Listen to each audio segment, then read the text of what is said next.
Fillon nga e para me Boni Sala.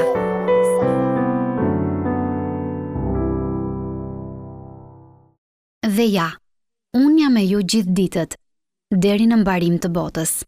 Amen. Mund ta quani si eksperimentin përfundimtar në distancimin shoqëror.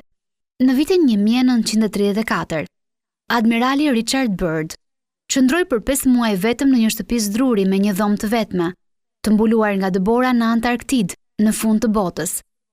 Në autobiografinë e tij të titulluar I vetmi Byrd, shkroi: "Raca njerëzore nuk është e vetmja në univers.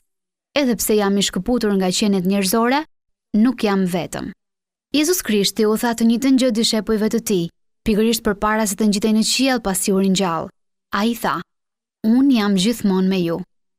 Jezusi e tha këtë duke e ditur se do të lindte fizikisht, kështu që ai po u jepte atyre siguri për të ardhmen.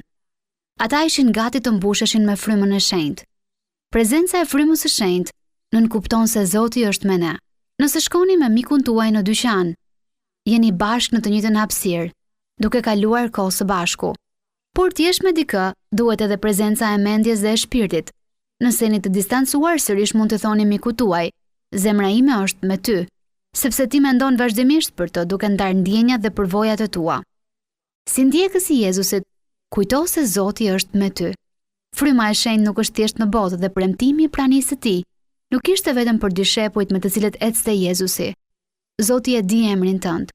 Shpirti I shenjtë është I pranishëm në dhimbjen tuaj më të fshehtë, në marrëdhëniet më të vështira dhe në momentet më të bukura të jetës suaj. Ndoqët një moment reflektimi nga Boni Sala. Fillon nga e para me Boni Sala.